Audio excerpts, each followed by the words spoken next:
식사 맛있게 하셨어요? 이제 저희 홈택스 작성 방법에 대해서 교육 진행해 보도록 하겠습니다. 저희가 오늘 교육 진행하게 된 메인 사유고요. 첫 번째는 출연재산 보고서 관련해가지고 홈택스 작성 방법 설명드리고요. 두 번째는 결산 서류 공시 방법에 대해서 설명드리고, 이제 통합신고 그리고 주석으로 오늘 교육 마무리하겠습니다. 저희가 이제 진행을 할 건데, 이 홈택스 작성 방법 서식들이 이제 많다 보니까 이제 듣다가 좀 졸리실 수 있거든요. 제 목소리가 자장가처럼 들릴 수 있는데, 저희가 오늘 교육한 거 녹화본으로 올려드리니까, 만약에 놓치신 부분이 있다 하시면 녹화본으로 다시 한번 교육 시청하시면 되겠고요. 네, 그러면 홈택스 작성 방법 출연자사 보고서부터 시작하도록 하겠습니다. 들어가기 전에 간단한 개요랑 이번에 개정된 사항 설명드리고 진행하겠습니다. 저희 출연재산 보고서 제출 의무 있는 공익법인은 출연재산이 있는 공익법인이시죠. 출연재산이 있는 공익법인은 출연재산 보고서를 사업연도 종료일부터 4개월 이내에 제출하셔야 되고요.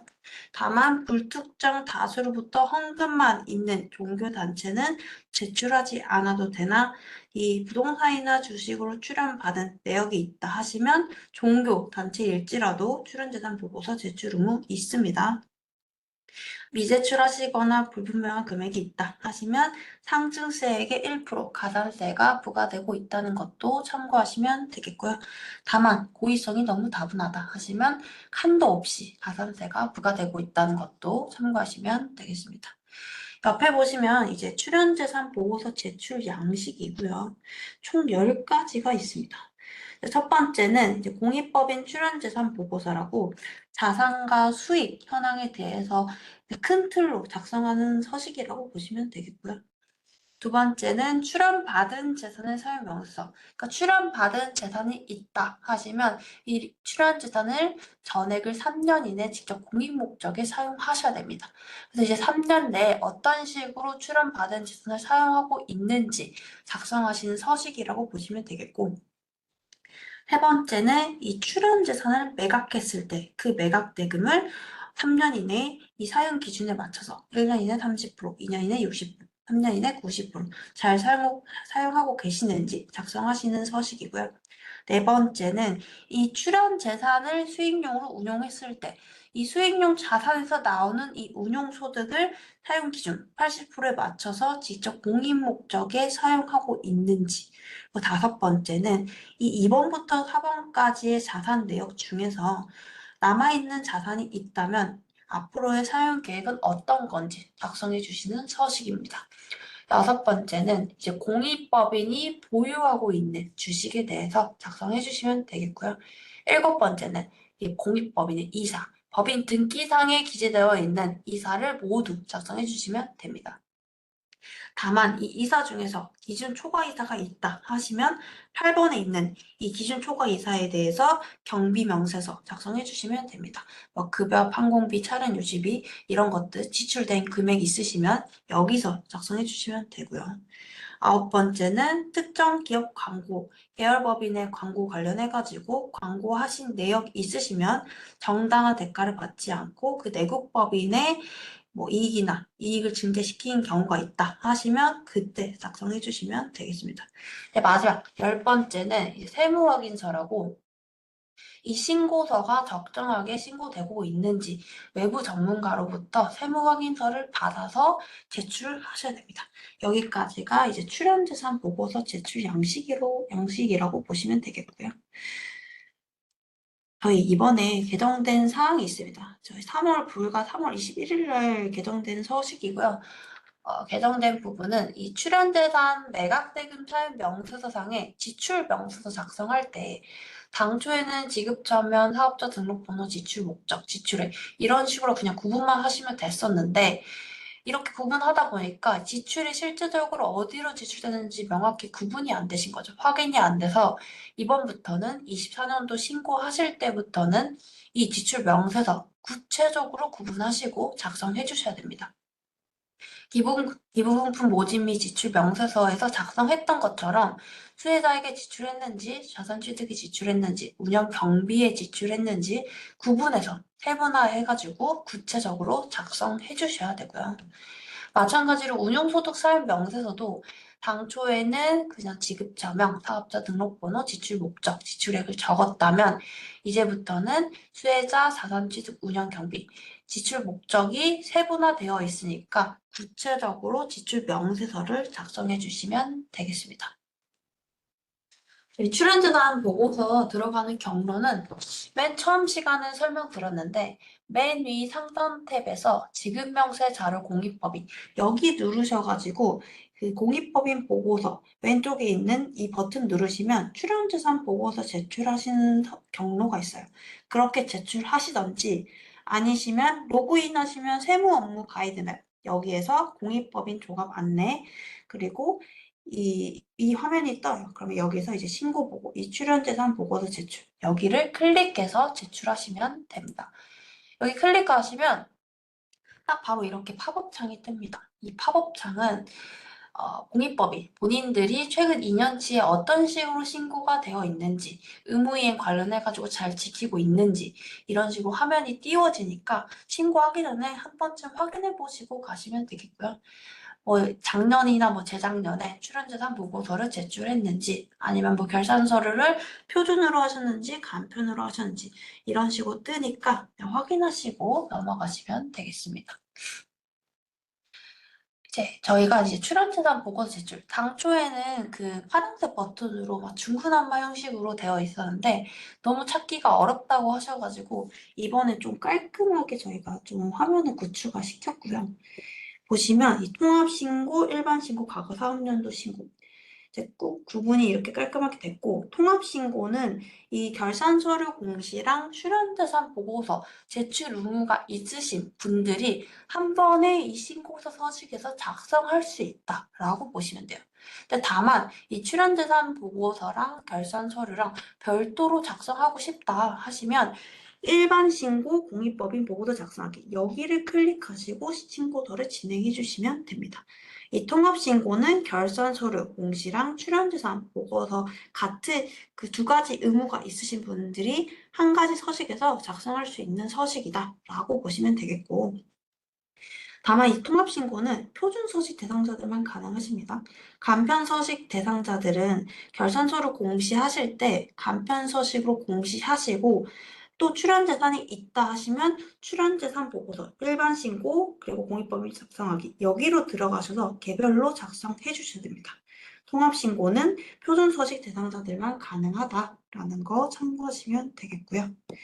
이제 이 버튼 누르시면 다음과 같은 화면이 뜨고요. 가기 전에 이 신고도움 자료 확인하기라고 있어요. 이게 어떤 거냐면 이거 누르시면은 이런 화면이 떠요. 뭐 특수관계인에게 지급하는 급여 등 관련 안내, 출연받은 재산의 사용 관련 안내, 공익법인이 출연받은 재산을 직접 공익법인에 사용 안내. 이 저희가 지금 신고 도움 자료로 드리고 있는 게 총 27가지가 있고요. 근데 이 27가지, 작년까지는 23종을 지급했다면 지금은 27가지 정도를 제공하고 있는데 이 27종이 모든 공익법인한테 다 뜨는 게 아니고요. 공익법인별로 맞춤형 형식으로 떠요. 그러니까 공익법인은 예를 들어 1번 같은 경우 수수관계인 임직원을 고용하고 있다 하시면 그런 공익법인들한테 관련된 사항이 뜨고 있고요. 뭐 특수관계 임직원을 고용하고 있지 않다 하시면 안 뜨겠죠. 1번 자료 같은 거. 그 맞춤형 형식으로 뜨는 도움 자료다라고 보시면 되겠습니다. 그래서 신고하시기 전에 혹시 놓치고 있는 부분들이 있으실 수도 있기 때문에 꼭 한 번쯤 신고 도움 자료 요거 클릭하시고 신고하시면 도움이 되실 것 같습니다. 그럼 저희가 이번에는 추가적으로 4종이 추가가 됐는데 이 4종에 대해서만 간단히 설명드리고 넘어가겠습니다. 24번에 간편 공시 대상 공익법인 결산서류 미이행 가산세 부과 안내. 그러니까 23년도 기소까지는 전까지는 간편 공시 대상자들이 이 결산서류를 이행하지 않아도 가산세가 부과되지 않았는데 23년도부터는 간편 공시 대상자일지라도 결산서류를 제출하지 않으시면 가산세가 부과될 수 있습니다. 라고 뜨는 신고 도움 자료예요. 보통 간편 서식자들한테 뜨겠죠.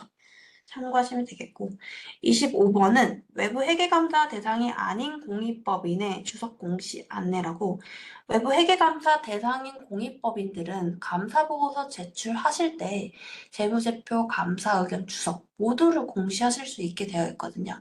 그래서 감사보고서 제출하시면 별도로 주석을 결산공시에서 하실 필요가 없어요.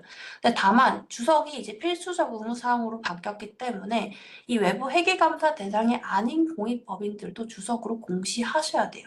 그래서 외부 회계감사 대상이 아닌 공익법인들한테 필수적 주석 공시사항인 총 7종 중에 해당 사항이 있는 것 같은 공익법인들한테 공시하셔라 라고 뜨는 도움 자료입니다.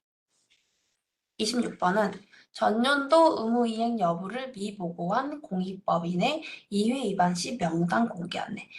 의무이행을 2회 위반하시면 불성시 수령 기부금 단체라고 3년간 공개되실 수 있습니다. 다만 이 자료가 떴다는 것은 적어도 한 번 정도는 의무이행이 위반됐다라는 거니까 혹시 뭐 이게 뜨셨으면 혹시 뭐 위반된 게 없는지 꼭 한 번쯤 확인해 보셨으면 좋을 것 같고요. 27번은 공익법인 설립 시 누락된 출연자 명세 안내. 그러니까 공익법인 출연자를 작성을 하시는데 설립 시 출연자를 누락하신 경우가 굉장히 많더라고요. 그래서 설립 시 출연자 꼭 이것도 필수적으로 있으시면 작성해달라고 뜨는 도움 자료니까 확인하시면 되겠고요. 신고하시기 전에 이 버튼 꼭 한 번씩 눌러보시고 신고하시면 되겠습니다. 이 자료가 떴다고 해서 혐의가 반드시 있다거나 이런 게 아니에요. 그리고 또 이 자료가 안 떴다고 해서 이 혐의가 없는 것도 아니고 말 그대로 신고 도움 자료니까 신고하시기 전에 한 번쯤은 그냥 확인하시면 되겠습니다. 이제 저희 개별 신고 먼저 설명드릴게요. 통합 신고는 출연재산 결산서를 하시고 마지막에 설명드릴 거라서 이 출연재산 보고서 제출 의무만 있으신 분들은 일반 신고 그리고 공익법인 보고서 작성하기 여기를 클릭하시면 되고요. 마찬가지로 간편 서식자들은 출연재산 보고서 일반 신고로 별도로 제출해야 되기 때문에 이거 클릭하시고 진행하시면 되겠습니다. 이거를 클릭하시면 이제 다음과 같은 화면이 뜨고요. 기본 정보 입력 사항. 보통은 이 사업연도가 12월 말 법인이시면 24년도 1월 1일부터 12월 31일까지 자동 생성이 돼요. 2월 말 법인 같은 경우는 24년도 3월 1일부터 25년도 2월 28일까지 이렇게 자동 생성이 되고 로그인 하시면 이 사업자 등록번호 옆에 이 확인 버튼이 있습니다. 이걸 누르셔야 여기가 자동 채움이 되는 겁니다. 이걸 굳이 안 누르시고 수동으로 입력하시는 분들 있던데 그렇게 하지 마시고 이 확인 버튼 누르시면 이게 자동 채움 되니까 이 확인 버튼 클릭하시면 되겠고요. 다만 이제 넘어가기 전에 주의해야 될 것은 이 9번, 10번, 11번 이런 것들은 본인들이 판단하시고 해당 사항 있으면 여부 클릭하셔야 됩니다. 외부 전문가 세무 확인서 같은 경우는 총 자산가의 5억 원 이상 그리고 또는 수익 금액과 출연받은 재산가의 합계액이 3억 원 이상인 공익법인들이 제출하시는 대상이시고 여기에 해당 사항 있으시면 여로 클릭하시고 넘어가 주셔야 됩니다. 만약에 외부 전문가 세무 확인 대상이신데 부로 클릭하시고 넘어갔다 하시면 이 11번에 있는 서식이 활성화가 안 돼요. 따라서 여기 기본 정보 입력부터 제대로 입력하시고 넘어가시는 거 권고드리겠습니다. 수익사업 운영 여부도 여인지 부인지 수익사업을 하시고 있으시면 여로 체크하시고 11번에 있는 외부 회계감사 대상 같은 경우도 여기에 해당되시는 분들은 여로 체크하시고 넘어가시면 되겠습니다. 참고로 내부 감사는 외부 회계 감사랑 다르십니다.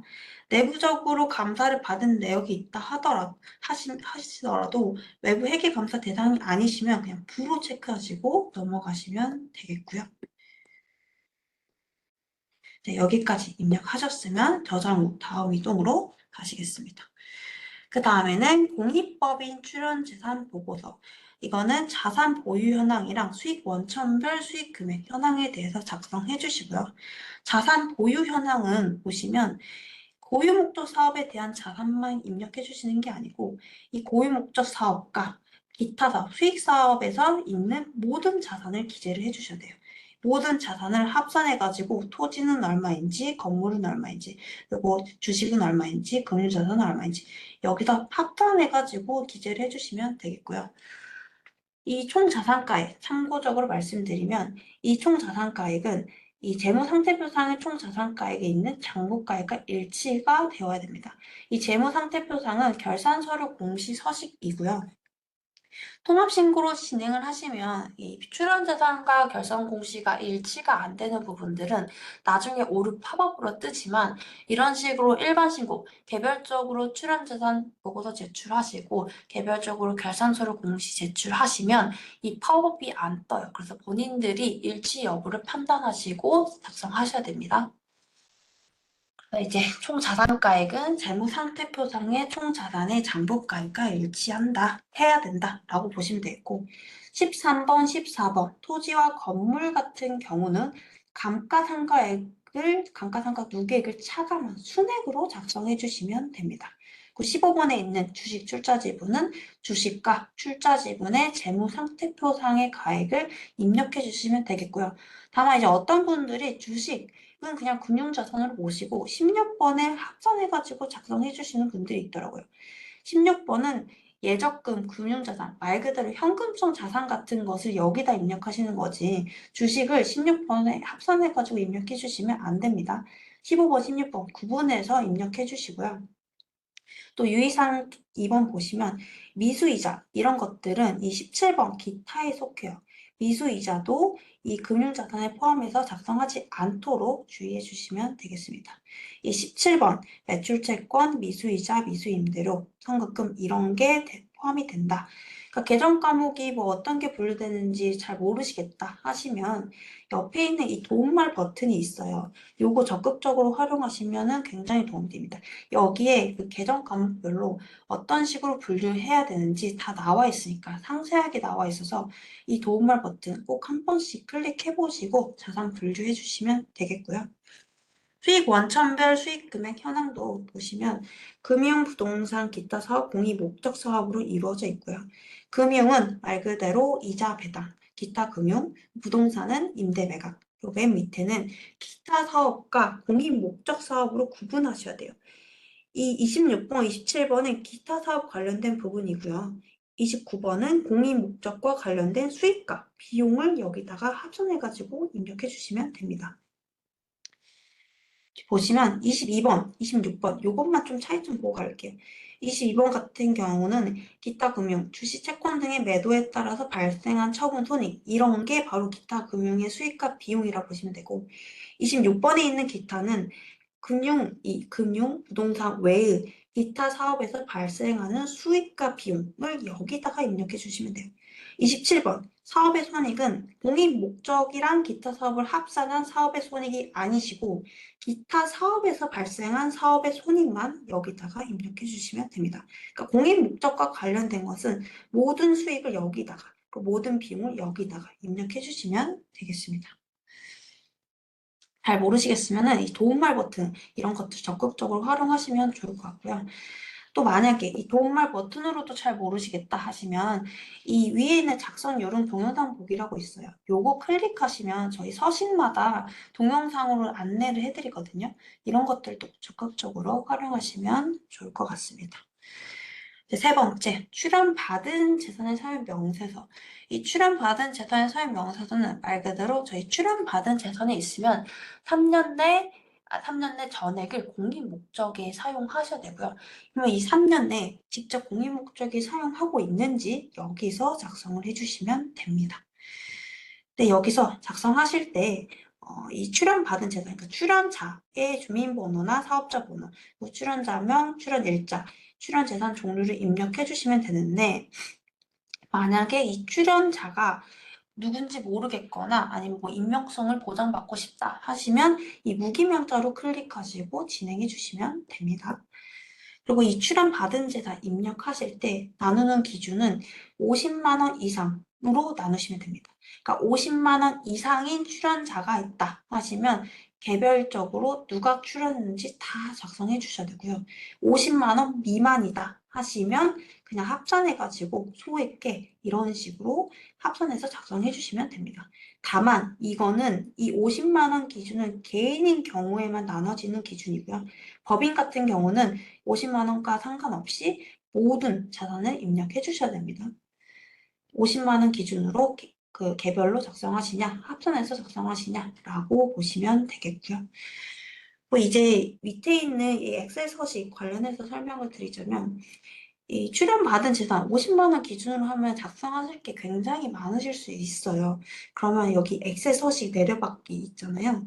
이걸 활용하시면 굉장히 신고서가 편리하게 작성됩니다. 이걸 서식을 다운받아서 그 엑셀에다가 입력하시고 엑셀 블록을 통해서 여기다가 파일 업로드를 해주시면 자동 입력이 됩니다. 그래서 만약에 출연받은 재산 사용 명세서 너무 명세서 작성하실 게 많다 하시면 이 엑셀 서식 적극적으로 활용하시는 거 권고드리겠습니다. 그리고 전년도에 신고하신 게 있으시면 전년도 정기자료 불러오기 통해서 전년도 자료를 불러오시면 되겠고요. 전년도 자료 불러오신 다음에 이 출연받은 재산을 해당 사업연도에 사용하신 금액이 있다 하시면 이 클릭하시고 해당 사업연도 사용금액 입력하시고 등록하기 버튼을 통해 넘어가시면 되겠습니다. 해당 사용연도에 사용 금액이 없다 하시면 그냥 0원으로 입력하시고 사용처는 미사용 이렇게 입력하시고 넘어가시면 되겠습니다. 출연받은 재산 3년 내에 공익 목적에 사용하셔야 된다는 거 참고하시면 되겠고요. 엑셀 파일 업로드를 해주시면 이런 식으로 이거 체크하시고 업로드 해주시면 이제 파일이 자동 생성이 되는데 그때 이제 오류 검증부를 한번 눌러주셔야 돼요. 오류 검증 눌러주신 후에 오류가 넘어갈 수 있는 오류다 하시면은 저장 이동하시고 클릭하시고 넘어가시면 됩니다. 만약에 오류가 넘어갈 수 없는 오류다 하시면 그 파일 내에서 오류를 수정하신 후에 파일을 재업로드 해주셔야 된다는 것도 참고하시면 되겠고 또 추가적으로 이 파일에 토지랑 건물은 그 블록이 작성이 안 되시거든요.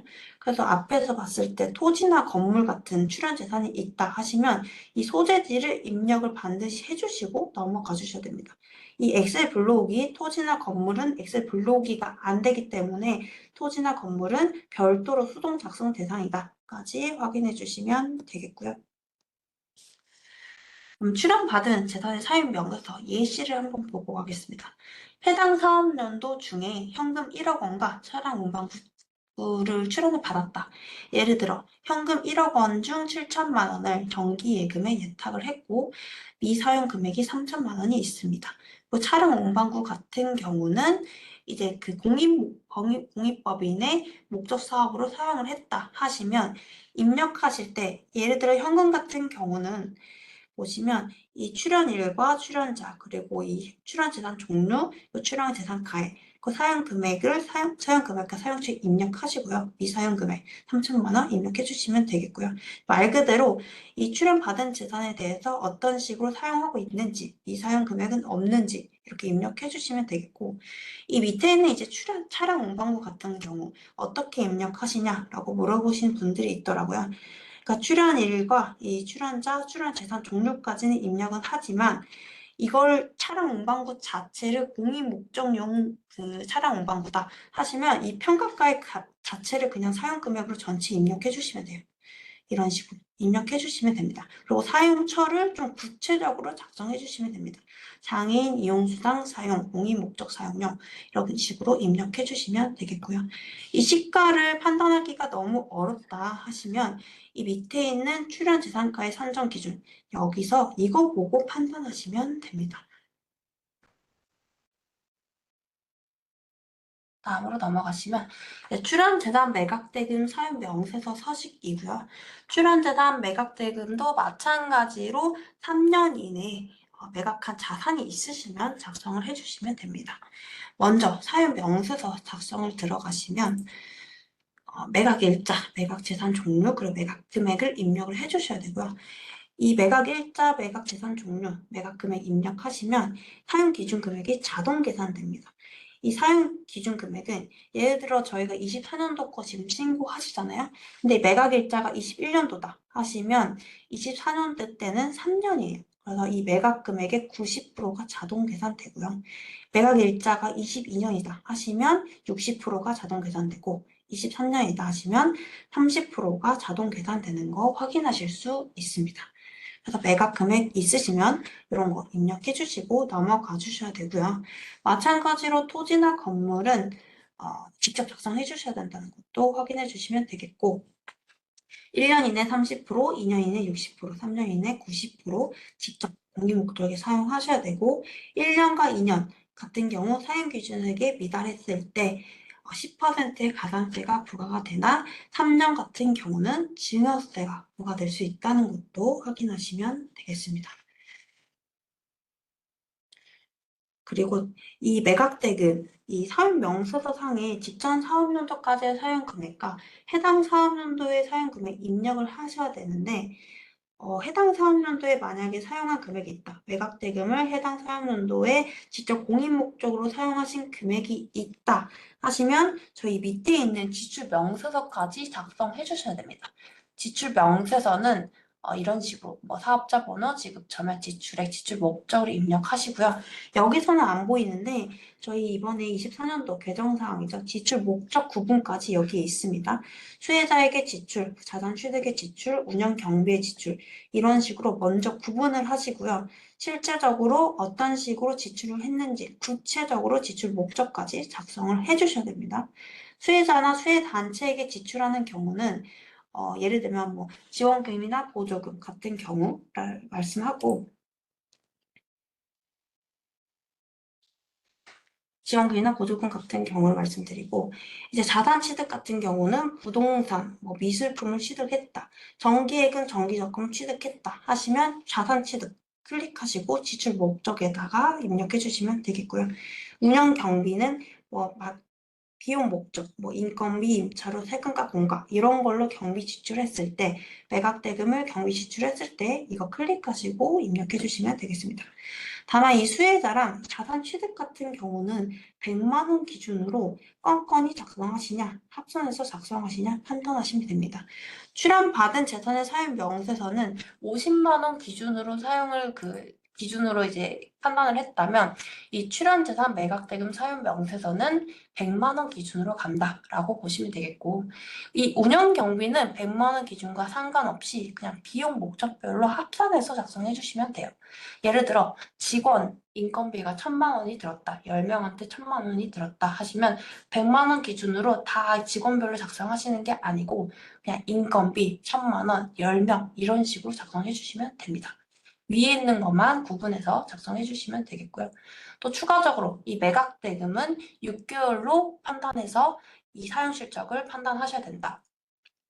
예를 들어 매각 대금을 정기예금 6개월 이상인 정기예금, 정기적금에 예치를 했다. 그러면 직접 공인 목적으로 사용한 것으로 봐서 여기다가 자산 취득을 입력하실 수 있는데 6개월 미만인 정기예금, 정기적금에 예치를 했다 하시면 그 직접 공인 목적 사용 실적으로 인정이 안 돼서 작성 대상 자체가 안 됩니다.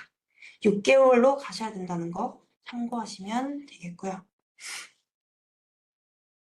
그 다음은 이제 운용소득 사유 명세서입니다. 운용소득은 출연재산을 수익용 자산으로 운용했을 때 거기서 나오는 이자, 배당, 임대소득 이런 게 바로 운용소득이고요. 출연자산을 수익용으로 운용하신 것은 직접 공인목적으로 인정이 되지만 이 운용소득을 또 수익용 자산 취득하는 거 직접 공인목적 사용 실적으로 인정이 안 된다고 말씀드렸습니다. 이제 전년도, 이 운용소득은 전년도 출연재산 운용소득을 바탕으로 사용기준액을 작성하시면 되고요. 그리고 이제 사용기준액에 맞춰서 사용실적을 작성해 주시면 되는데 이 사용실적이라는 게 직접 공인목적에 운용소득을 사용했다 하시는 만큼 이제 입력해 주시면 되겠고요. 만약에 이 사용 기준액에 못 미쳐서 사용을 했다 하시면 이 과부족액이 음수가 나옵니다. 이 5번에서 4번을 빼게끔 되어 있기 때문에 이 과부족액이 음수가 나왔을 때 그때 가산세가 부과될 수 있습니다. 근데 여기 과부족에게 10%의 가산세가 부과가 되고, 다만 5년이 경과된 장기 사업자들 같은 경우에는 이 5년간 평균액을 계산해서 여기서 사용기준액과 사용실적, 이 5년간 평균액을 계산해서 이 5년간 평균액에서도 음수가 나왔다 하시면 해당 3년도의 과부족액과 5년간 평균액, 이 과부족액 비교하셔가지고 작은 값으로 10% 가산세 부과하시면 되겠고요. 여기서 음수가 나왔는데 5년간 평균액, 이게 양수가 나오시거나 0이 나왔다 하시면 가산세가 부과되지 않습니다. 다만 이거는 5년이 경과된 사업자들만 드리는 그런 기회라고 보시면 되겠고, 신규 지정된 5년 미만인 사업자들은 만약에 과부족이 나오시면 그냥 여기에 바로 10% 가산세가 부과된다고 보시면 되겠습니다. 이제 해당 사업연도 운용소득 계산은 이 수익사업의 소득금에 입력하시고, 가산액은 이 운용소득을 고유목적 사업준비금을 입력하신 게 있거나 송금 산입한 게 있다 하시면 가산하시고, 차감액은 출연재산 양도 차익이랄지 의제배상 금액이랄지 법인세 비용이랄지 2월 결손금 등 이런 것들 차감하신 후에 23번에 있는 이 차가감 소득, 계산된 이 차가감 소득이 결과적으로 내년에 신고하실 때 이 운용소득이 됩니다. 이 차가감소득이 여기로 갑니다. 전년도 거 차가감소득으로 확인하시고 이게 이쪽으로 오시니까 확인하시면 되겠고요. 따라서 이 차가감소득이 내년에 신고하실 때 이 금액과 일치가 되어야 공시 오류가 안 된다까지 확인해 주시면 되겠고요. 최종적으로 만약에 가산세 부과된 게 있다 하시면 이 가산세 부과까지 합산해가지고 이 금액이 가신다고 보시면 돼요. 가산세 여부 사항이 없으시면 이 금액이 간다고 보시면 되겠고, 이제 이 사용실적에 해당 사업연도에 금액이 있다 하시면 밑에 있는 지출 명세서까지 작성을 해주셔야 됩니다. 지출 명세서도 이번에 저희 개정됐다시피 그 지출 목적 구분, 수혜단체, 운영 자산 취득, 그리고 운영 경비 이런 식으로 구체화되어 있으니까 지출 명세서 구체적으로 작성해 주셔야 됩니다. 지출 명세서는 해당 사업연도에 지출한 금액만 작성하시면 돼요. 전년도 거는 작성하실 필요 없고 해당 사업연도에 지출하신 내용만 작성해 주시면 됩니다. 작성 방법은 앞에서 봤던 매각대금 사용 명세서, 지출 명세서랑 동일하니까 똑같이 작성해 주시면 되겠습니다. 그 다음에 6번 서식은 3번부터 5번까지의 서식을 작성하셨으면 거기에서 미사용 금액이 있다 하실 때 이 남아있는 출연재산이나 운용소득 매각대금을 앞으로 어떻게 사용하실 건지 작성해 주시는 서식입니다. 이 3번에 있는 출연받은 재산의 사용 명세서, 이 서식이 이 출연재산으로 오시는 거고, 이 출연재산 매각대금 사용 명세서가 매각대금, 그리고 운용소득이 운용소득으로 오는 거예요. 결과적으로 이 3번부터 5번 작성하시면 이 자동 채움 실행하기 버튼을 통해서 쉽게 자동 채워진다는 거 확인하실 수 있습니다. 이걸 굳이 껌껌이 입력하실 필요 없고요. 이 버튼 클릭하시면 이게 자동 채워진다는 거 확인하실 수 있습니다. 다만 자동 채워지지만 이 용도는 입력이 안 되어 있는 상태거든요. 그래서 이제 클릭하시고 용도 입력하시고 등록하기 버튼을 통해 수정해 주신 다음에 저장 후 다음 이동으로 넘어가시면 되겠습니다. 용도 필수적으로 입력하셔야 된다는 거 참고하시면 되겠습니다. 자동 체험 버튼 같은 거 있으시면 적극적으로 활용하시면 신고하시기 훨씬 편리하시니까 참고하시면 되겠고요. 네, 7번은 공익법인이 보유하고 있는 주식에 대해서 신고하시는 서식입니다. 본인들이 보유하고 있는 주식 관련해서 어떤 주식을 보유하고 있는지 이제 주의해야 될 게 이 6번에 있는 계열법인 여부와 13번에 있는 의결권 여부, 요거 제대로 체크해 주셔야 됩니다. 의결권이 없는데 있다고 체크하셔가지고 나중에 그 특수관계인에 있는 그 비율이 높게 측정돼서 가산세가 부과될 수 있기 때문에 의결권 있는지 없는지 제대로 체크하시고 넘어가셔야 됩니다. 전년도에 만약에 그 출연수단 보고서 제출하신 게 있으시면 이 정기자료 불러오기 버튼을 통해서 자료를 불러오시면 되고, 이 주식에 대해서 변동사항이 있다 하시면 매각했을 때 클릭하시고 삭제하시면 되고, 취득하신 게 있다 하시면 별도로 등록하기 버튼을 통해서 추가하시면 되겠습니다. 다음은 이제 이사. 법인 등기상에 기재되어 있는 이사를 작성해 주셔야 되고요. 해임했을 때도 작성해 주셔야 돼요. 선임했을 때만 작성해 주시는 게 아니고 해임하셨을 때도 작성을 해 주셔야 됩니다. 이사와 임원을 겸직하는 사람이 있다 하시면 이사로 판단하시고 이사로 적어주시면 되고요. 그 이사와 6번에 있는 출연자, 이 출연자가 있으시면 이사와 출연자와의 관계는 어떤 건지, 출연법인과의 관계는 어떤 건지, 다른 이사와의 관계는 없는지 요것도 다 입력해 주셔야 됩니다.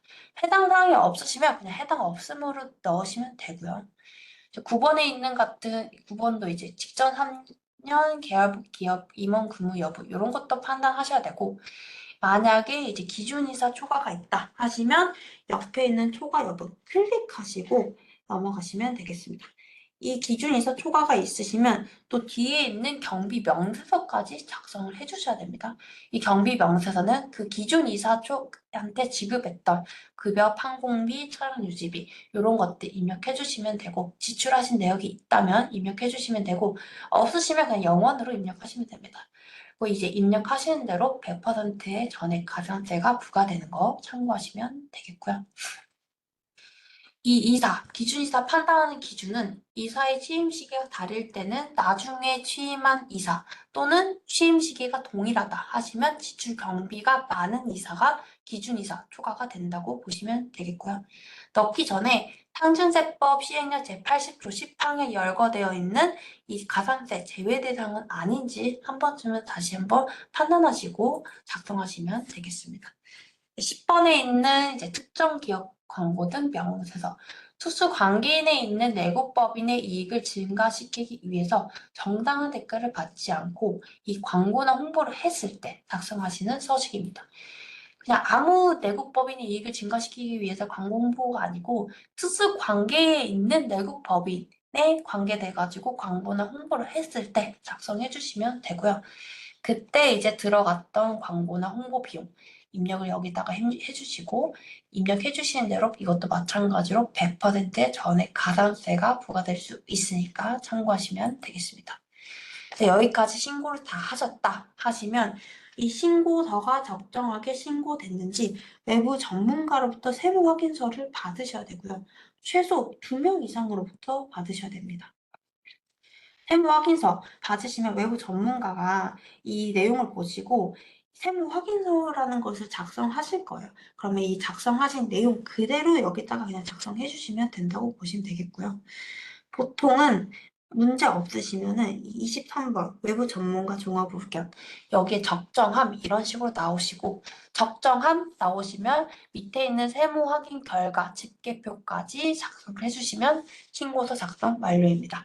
다만 위반 금액이 있다 하시면 밑에 있는 이 서식들도 작성을 해주셔야 됩니다.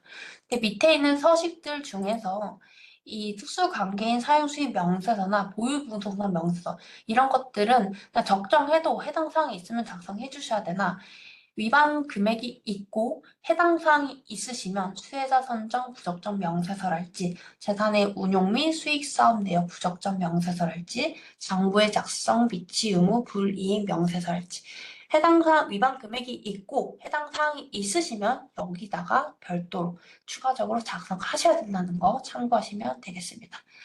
따라서 이제 위에 보시면 저희 세무 확인 결과 집계표 위반 금액이 있으시면 여기서 작성하실 때 이것도 금액이 일치가 돼야 됩니다.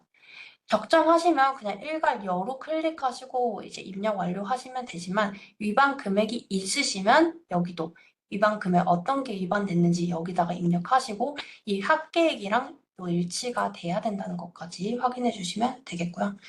추가적으로 이 외부 전문가 세무 확인서 제외 대상 되는 경우를 한번 보고 가시면 불특정 다수인으로부터 재산을 출연받은 공익법인이 이거나 아니면 국가 또는 지자체가 출연해서 설립한 공익법인으로서 감사원의 회계검사를 받는 공익법인은 외부 전문가 제출하지 않으셔도 됩니다. 또 추가적으로 저희 아까 기재부 해석사를 보셨죠? 외부 전문가 인적사항에서 이 공익법인을 기장을 하시는, 공익법인의 세무대리를 하시는 세무사, 회계사 분들도 이제는 외부 전문가로 선정될 수 있으니까 여기다가 기장하시는 분들 입력하실 수 있다라고 보시면 되겠습니다. 세무 확인서까지 다 작성하셨다라고 보시면 최종적으로 12번에 있는 신고 자료 제출 내역에서 작성했던 서류 내역이 이렇게 다 뜨고요. 최종적으로 확인하시고 제출하시면 되는데 만약에 오류 있으시면 오류 수정하시고 넘어가시면 됩니다. 제출하시고 옆에 있는 이 스텝 2 제출 내역까지 가셔가지고 제출 제대로 되어 있는지 마지막까지 한 번 더 확인해 주시길 바라겠습니다. 제출 내역 가시고 조회 버튼을 클릭하셔야 이 접수 관련된 내역이 뜨니까 마지막까지 꼭 제출하신 게 있는지 확인하셨으면 좋겠고요. 원래 이렇게 하시고 직접 작성하는 방법을 실습을 하시는 시간을 가졌었는데 저희가 온라인으로 가시다 보니까 이 실습 작성을 별도로 하실 수가 없더라고요. 그래서 별도로 그냥 자주 묻는 Q&A 같은 거 가져와 봤어요. 제일 많이 물어보시는 게 출연재산에 보조금, 후원금, 회비 등도 모두 포함되나요? 물어보시는데 보조금은 포함되지 않지만 후원금, 기부금은 포함된다는 거 다시 한번 말씀드리겠습니다. 이 출연재산에 공모지원금도 들어가나요? 라고 물어보시는데 해당 공모지원금은 정부로부터 받은 보조금 성격의 지원금이면 출연재산에 해당이 안 되지만 다른 공익법인으로부터 받은 공모지원금이다 하시면 출연재산에 포함해서 판단하셔야 됩니다. 따라서 이 공모지원금일지라도 지급 주체 및 성격 등에 따라서 판단하시면 되겠습니다. 세 번째, 설립 당시 기본 재산을 정기 예금으로 예치하고 있는 경우 그 출연 재산을 공익 목적 사업에 사용한 것으로 볼 수 있나요? 그러니까 현금을 출연받아서 금융기관에 예치했을 때 그것은 이제 공익 목적으로 보지만 거기서 나오는 이자 소득, 이 운용 소득을 이제 또 다른 수익 사업에 운용한다 하시면 그때는 인정 안 된다는 거 다시 한번 말씀드리겠습니다.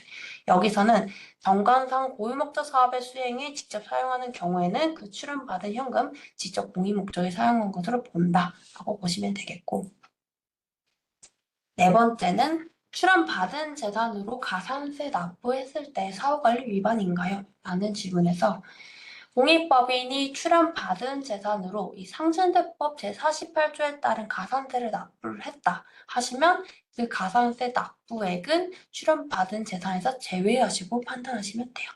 관련 얘기 한번 보고 갈게요. 첫 번째, 이 공익법인이 출연받은 재산을 매각하여 그 매각대금으로 가산세 납부하시면 사관리 대상 매각대금에서 제외된다라고 보시면 되겠고 두 번째, 공익법인이 출연받은 재산을 매각하여 그 매각대금으로 법인세를 납부하시거나 그 증여세 등을 납부하기 위해 차입금, 상환 등에 사용을 했다 하시면 마찬가지로 매각대금, 그 출연받은 재산에서 제외가 됩니다.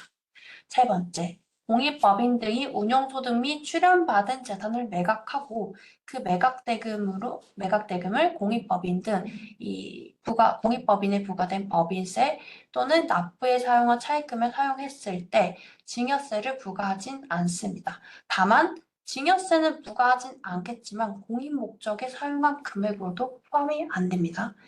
그러니까 이거는 증여세가 부과되지 않는다는 거지 공익 목적으로도 인정이 된다는 건 아니에요.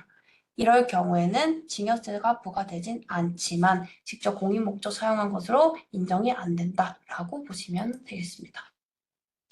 다섯 번째는 국공립 어린이집을 위탁받아 운영하고 있는 경우 어린이집 수익금액도 법인의 수익금액에 포함되나요? 공익법인의 고유목적 사업 수익금액에 포함이 됩니다.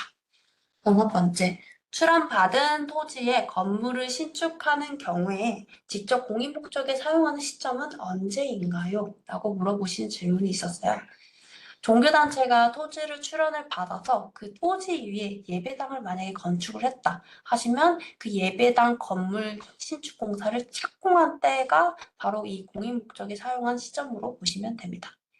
운영비의 재원을 구분할 수 없을 땐, 그럴 때는 이 재원별로 구분할 수 없다 하시면 이 출연재산, 운영소득, 매각금액, 출연받은 재산, 기타 자산 이 순으로 사용한 것으로 보시면 돼요. 실제 구분이 있다 하시면 실제 구분에 맞게 받게끔 작성하시면 되겠고, 여덟 번째는 출원재산 매각대금으로 납입한 정기예금을 해지 후 재예치했을 때 그 매각대금 사용 명세서에 기재하나요? 라는 질문이 있었어요. 그러니까 출원재산 또는 출원재산 매각대금으로 예치한 정기예금을 해지 후 재예치하는 경우에는 이 매각대금 사용 명세서상에 재예치 내역을 기재하시고 운용소득 사용 명세서상에는 그 이자소득과 그 운용소득 사용 내역을 작성하시면 됩니다. 이것 또한 매각대금을 보시니까 매각대금으로 보고 그 이자 소득은 운용소득으로 봐서 사용 내역 작성하시면 됩니다. 아홉 번째, 운용소득과 법인세 신고 시 각 사업연도 소득 금액은 다를 수 있나요? 그러니까 이 운용소득과 법인세 신고 시 각 사업연도 소득 금액은 당연히 다를 수 있습니다. 꼭 똑같을 필요는 없어요. 참고하시면 되겠고요. 열 번째, 운용소득의 80%를 고유 목적으로 사용하고 남은 금액은 운영 경비로 사용해도 되나요? 20%는 운영 경비로 사용하는 것은 가능한데 만약에 공익 목적 외로 사용했다. 그러면 그때는 증여세가 부과가 됩니다. 나머지 20% 운영 경비로 사용하는 것은 가능하나 공익 목적 외로 사용했을 때는 증여세가 부과될 수 있으니까 참고하시면 되겠고요. 11번. 출연재산에서 발생하는 이자 수입은 모두 운용소득인가요? 그러니까 이자 금액과 상관없이 이 정기예금, 정기적금, 이 수익용에서 발생하는 이자 소득은 운용소득에 해당이 되는데 보통 예금에서 발생한 이자는 운용소득에 포함하지 않습니다. 그러니까 보통 예금에서 발생한 이자는 운용소득에 포함되지 않으니까 이 이자만 있다 하시면 운용소득 사유명세서 별도로 작성하실 필요는 없습니다. 12번. 공익법인 등은 출연받은 재산의 운용소득을 1년 이내 80% 이상 공익목적 사업에 사용해야 되는데 2년 만기 정기예금에 예치해도 되나요? 이게 그 말이에요. 그러니까 수익용 자산을 또 수익용 자산으로 취득하지 말아라. 그러면 사용실적으로 포함하지 않는다. 다만 직접 공익목적 사업 외로 봐서 증여세를 부과하지는 않겠지만 공익목적 사용을 실적으로 포함해서 보진 않는다라고 참고하시면 되겠고요. 마지막 저희 Q&A. 운영소득 사용 기준의 계산 시에도 미수이자를 포함하나요? 미수이자를 제외한 나머지 이자 소득의 80%를 사용 기준액으로 보시고 계산하시면 됩니다. 이 Q&A는 저희 국세청 홈페이지 가시면 거기 참고 자료실에 다 올려드렸거든요. 거기서 참고하시면 되겠고요. 저희 이제 1교시 출연예산 보고서 작성 방법 마치고 10분 정도 쉬시고 2시에 결산서류 공시 수업 시작하겠습니다.